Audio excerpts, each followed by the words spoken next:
Hey, welcome to Dog Talk Live number 54. 54. That's a lot of Dog Talk Lives. It is Monday. We just had a litter of puppies go home at our kennel, Soggy Acres Retrievers. Always fun to meet people, to send them home with their dream, which is a puppy, and to see all the smiling faces. We had beautiful weather. It was a wonderful day, and yeah, it was a lot of fun. So, I've got Scarlett and Memphis here now. Memphis and Scarlett both think it's playtime. Memphis, you want to come up and say hi?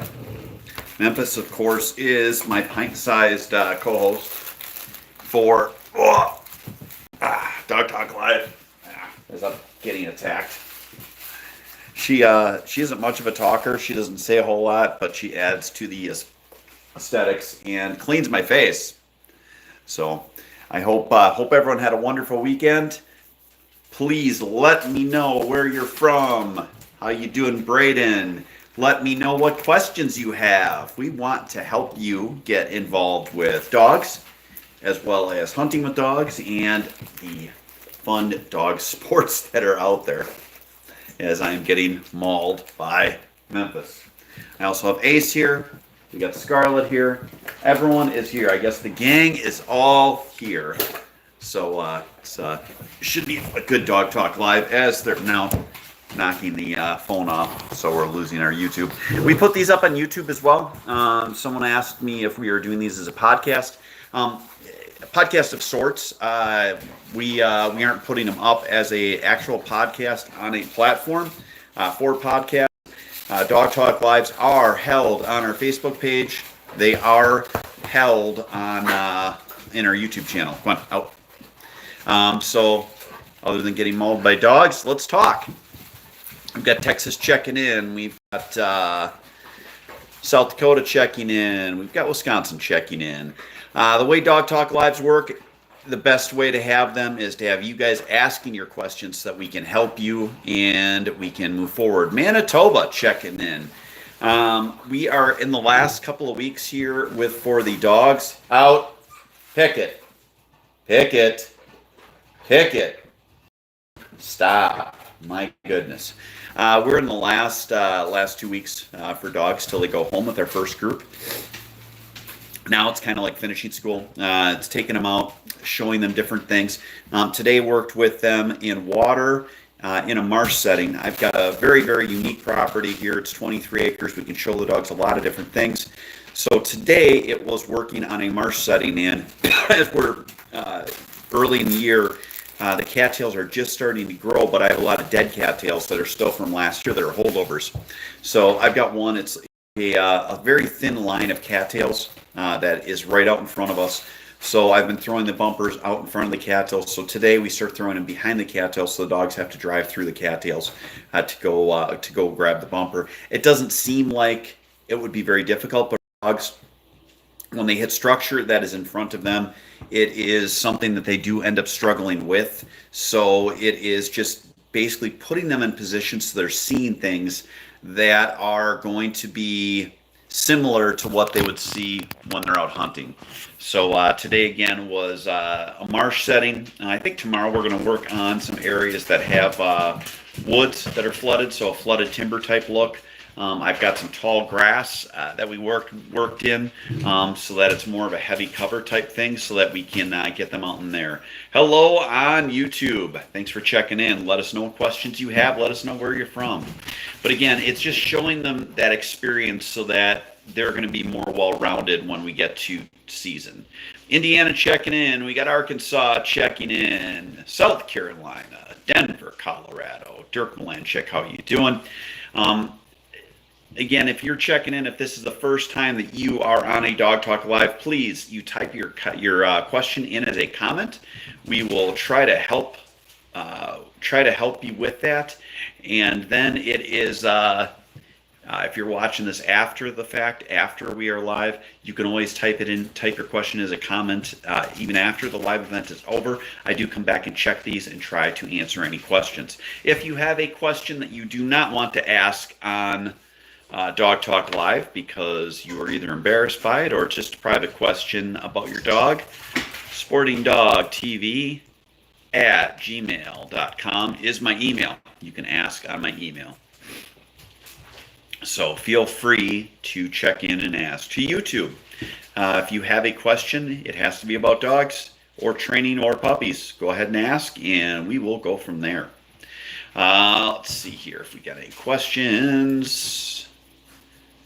Roy's checking in from South Dakota. We got Virginia. There's my email address. Saskatchewan. How we doing there, Mr. Oaks, down in Kansas? Good to see you. Again, ask your questions. It can be about hunting. It can be about puppies. It can be about training.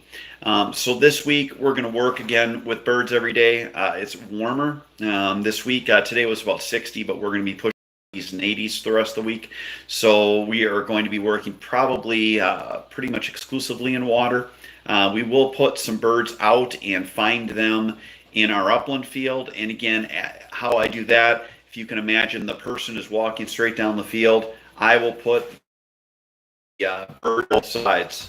So the dogs are going this way. You want to quarter back and forth in front of you. As a person, you're going to walk in the field back and forth, or you will have a second person that is going to call the dogs back and forth between you. So it's here, call the dog, walk in that direction. Good, hunt it up, release them here, have them walk back and forth so that you're teaching them that you don't want them to take a straight line, but yet a zigzag line while you're doing your upland training. It is different than doing a marked retrieve because you want them to take a straight line to that, but it is something that we work on here as part of our training. And the dog's got a new toy, as you can hear. It is an ostrich that has many, many squeakers on it. So that is what we are going to get to listen to. How do you get your dog to love water when hunting? On the fly, Danny, what you need to do is you need to get before season. If you get your dogs out in water when it's warmer water, you don't want to take them out when it's real cold, and let them just have fun. I like to use other dogs because it creates competition. They literally get to the point where you're throwing bumpers for them, and they will jump in because they want to get the bumper before the other dog does. But you want to get them out before season, so the hunting season is not the first time they see water. Hope that helps with that. Let's see, we got Mark from Kentucky. Best trick to getting a well-bred Labrador to hunt for you in pheasant hunting. Mark, you are going to work with them again on a quartering drill where you are getting them to go back and forth, either having yourself where you are working back and forth with the dog in front of you, or having a second person calling the dog over so that you're getting them to quarter properly. When they get out too far, you need to call them back in. You're going to call them in with a here command. When they come in and they get to a certain point, you can release them with a hunt it up. So here, and then they get into range, hunt it up. While doing all this, though, you still need you need worked on your obedience training, your e-collar training, to have them under control. Again, remember, when you are doing your training, your base of your training, your foundation of your training is e-collar training. It is your hunting obedience as well as your force fetch. So you need to get that stuff done first before you can go to the next step. You have to learn to walk before your dog can go out and run in the field. Howdy, howdy. Rhinelander, Mr. Hall, how are you doing? Let's see, how soon can you start training a puppy? Stephen, you start training them the day you get them home. As far as formal training, when you're starting to work in your force fetch, you're trained to retrieve, your e-collar work, and your real stringent obedience. I wait until they're 6 months old. But the minute that you get home, you're going to start working with them on housebreaking, on teaching them the word no, on teaching them structure, and teaching them that they are not in charge. Let's see, do you have a waiting list for puppies? Patrick, my list for puppies right now, we just posted up on the Soggy Acres page. I've got the next 2 litters of chocolates are completely full. I've got a litter of blacks that is full. I've got the litter after that, which will be probably bred this late summer into fall. That one we have a little bit of room in. We've got 2 males, 2 females. I've got a summer litter of yellows, be a yellow fox red colored litter. That one I have. So we are pretty filled up for 2020, but we do about 15 litters a year, so we will have room in our 2021 litters as we get into winter and then into spring next year. Everyone's thinking puppies, so if you are looking for a puppy, realize that all of your good kennels are probably going to be filled up with clients by now. Again, I am getting, I would say, probably 30 phone calls and emails a week. So that is very busy compared to normal years. How we doing, Sammy? I've got Delaney in the kennel, and she is in season. Ken asks, let's see, I'm a retired duck hunter. Is it fair to have a lab that will just be a pet versus a hunter? Loved my chocolate for 16 years. I'd love to have a new companion. Ken, you know what? When it comes down to it, you have kennels that will only sell to people that are going to be hunting homes or competition homes. I don't do that because, you know what, as long as a dog is getting exercise and they have a loving home, that's what you really want. And let's be honest, most guys probably duck hunt about 2 to 3 days a year. So don't feel guilty if you're not hunting anymore, or you're not able to hunt, or you just don't hunt at all. You can still get a very well-bred dog and have them. Just the thing to keep in mind is a Labrador Retriever breed, they need exercise, so you need to take them out. You need to let them run around for at least 30 minutes a day so that they are still getting exercise. Hope that helps. All right. Let's see. How many dogs do I have at home and at work? Right now I have 6 dogs in. This was a question from YouTube. And in my house, I have 5 Labrador Retrievers in the house. Bob Maloney, do you do any walk-on training days? Bob, I do not. We do not do group training. We do not do one-on-one training. The only training that we do here is where it's a residential, where the dogs are here with us, and we work with the dogs daily, twice a day, and then we bring the owners here at least once a week. And that is a 3-month commitment, and we are full for the year, so we do not have room with that. For walk-on training or classes, Bob, you can try to contact Doug and Patty Kennedy at Water Dog Specialties. I don't know what they're doing with their classes or with walk-on right now with everything that's going on in the health area of the world. Ben has joined. How you doing, Ben? Sammy, no, we are going to use our male tank. Soggy, Acres, Sherman's March will be breeding your young lady. Mr. Murphy checking in. So again, as you guys check in, please let us know where you're from. Please let us know what questions you have. As far as Dog Talk Lives, I run them usually about 15 to 30 minutes. We're trying to do them every day. I wished I could give people more idea of when they're going to be. But my world is crazy. My wife was home Friday from work, and as I explained to her, she was commenting on how my day is all over the place. And I said, yeah, I know what I want to do for the day. It's almost like someone vomits on my schedule, and I have to like pick up the pieces and put them together. It just, when you have animals, and there's always something that pops up. So you do get your work done in a day, but it is crazy. We do have new Soggy Acre sweatshirts in. Do you guys like that? See that? Pretty cool. Pretty cool hats. I'm going to take photos of the sweatshirts that we have, as well as we have t-shirts. I want to get those photos taken and then order forms set, and we will get that out to everyone for hats, t-shirts, long sleeve t-shirts, and sweatshirts. So we have a lot of cool gear. If you want to make yourself soggy, we can absolutely help you out. We charge $30 for the hooded sweatshirts, $18 for the long sleeve t-shirts, $14 for the short sleeve t-shirts. Hats are $20, and shipping for hats is about $8, and for clothing it's $10. All those prices include tax, so that includes the sales tax. And then from there, we are shipping it to your house. We use Venmo for sending you a payment request to get payment here. So I will put a post up tomorrow on Soggy Acres, as well as Sporting Dog. I just got to get all the photos so I can put it up all at once. We got Pennsylvania checking in. When do you anticipate the yellow fox red litters being born this summer? Cochran family. Let me look real quick. Sorry, everyone. I am looking at litter in the Annabelle litter, Nicole, and that litter is going to be bred hopefully here in the next month or two. hopefully the next month. That's what I'm hoping for. And then those litters, when you have a female go into season, after they're bred, it's 60 days till their puppies are born, and 7 weeks after that. So generally speaking, once a female goes into season, you're looking at about 4 months from the first sign of heat until take home of a puppy. We do have a litter due the end of this month with Denali. That litter hopefully will be big, and hopefully we'll have extra spots and we can move people forward, but we only take 8 deposits for each litter.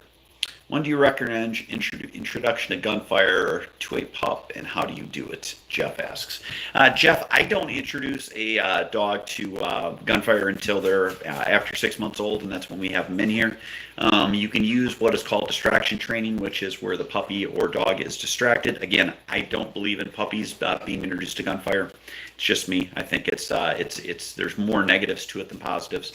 But you can do it when the puppy or dog is eating and you're at distance. I do it with the way I do it is with other dogs. We'll have training dogs in, and I throw bumpers in the dog yard. We do that for a few days with no shooting, and then the next time I take them out, I will shoot once or twice while they're running around like idiots and chasing bumpers, and then eventually we do it so that we're shooting every time, and we do it as a group setting. All the dogs are excited because their buddy is excited. If they have any apprehension at all, they're not scared. And then from there, we work with just the dogs one-on-one. For shooting, I use a 209 primer pistol. So that is what we use when we are training dogs here. Lonnie, 6-month-old, was retrieving and just lost interest. What do I do? Lonnie, if you were working on training and doing trained retriever force fetch, that is very common. Keep in mind they are puppies. They will go through stages. But once you start doing your formal training, basically the dogs can get to the point where they basically tell the trainer, the last thing I have is the control over me not retrieving. So they're basically telling you to stick it.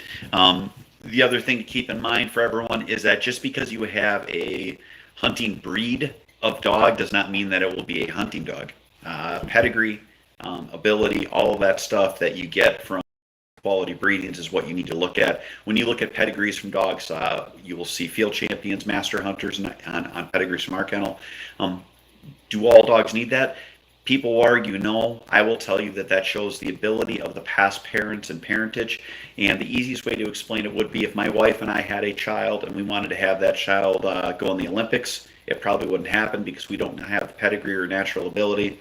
So it's no different with dogs. If you want to have a dog that is just a phenomenal rock in the field and very easy to train, you are hedging your bet by having that dog have the parents in the past with all sorts of titles, because that's showing the past genetic ability of the parents and drive and trainability. I have a GSP currently. How can I get him to focus? He gives me about 10 minutes and then he just won't listen or pay attention. Seth, you have to work on your obedience first, your e-collar conditioning, and get them so that they're in line and they understand they have to work for you. As far as training, training sessions can be 10 to 15 minutes. That is fine. Just don't think of it as you're trying to train everything in this huge step. Think of it as you're trying to train steps, small steps, and accomplish things as you're moving up the hill of training with the dog. All right. Mine is GSP. Lab is the same thing. All right. Mike says he agrees. What are you doing? Come here. Hold on. Give me 1 second, guys. We have a squeaker. Yes. Everyone knows you always get these toys. They're grand, they're wonderful, and then the dogs rip the guts out of them, and they start eating the squeaker. So we had to save the dog from eating the squeaker, or the squeaker from the dog, one or the other. Again, if you are checking in, please let us know where you are from. Please let us know what questions you have. My co-host, the lovely Memphis, come here, is back. She loves co-hosting Dog Talk Live. She thinks that she is very much the star. I don't think she is. I mean, I kind of like to think that I give some pretty good advice, but you know, as far as Memphis goes, she thinks that all she needs to be is a cute face. So again, as you guys check in, please let us know what questions you have. Please let us know where you're from. Again, we do like 15 to 30 minutes. We are at a, don't you hate it when a dog licks your mouth when it's open? Ugh. We do 15 to 30 minutes. Right now we're at 20 minutes, so we're going to pretty much put out the last call for questions for everybody, so that you know that we're going to get Memphis off my lap. So let's see here. Mark asked, do you recommend force fetch or force retrieving? Year-old Brit will retrieve a toy, but not a bumper. Mark, I do force fetch on all dogs. It is something that needs to be done. Even if you have a dog with a good natural retrieve, I still do a force fetch on the dog so that you have that reinforced hold command and the ability to correct the field. All right. Let's see. New Jersey checking in. That's where Mark's from. Annette Pohl, hi from New Zealand. Duck shooting this Saturday. Super excited. Send us some pictures. I want to see what the pretty ducks look like in New Zealand. And we're from Pine Mountain, Georgia. So again, if you are watching this after the live event is done, please just throw a question down. We will come back and answer it at that time. We've got our email up here, so if you have questions and you want to ask them in a more personal nature, so that's not on a live event or a comment, go ahead and ask them, sportingdogtv@gmail.com. Every dog learns at different pace levels, but what do you expect a dog to do at a year-old for waterfowl retrieving? Jeff, at a year-old, you should have a dog that can do longer singles, simple doubles, is completely force-fetched out so that they're holding and coming into heel and dropping on command, and so that they are completely under control and biddable in the field. That would be where you want to be at a year-old. I like to hunt dogs so that you get them so they're having fun in the field, and then do handling the next year. So that's pretty much it, guys, for Dog Talk Live today. I will be back tomorrow. Please bring me your questions about dogs, puppies, or hunting. I hope everyone has a great day. Take care and God bless.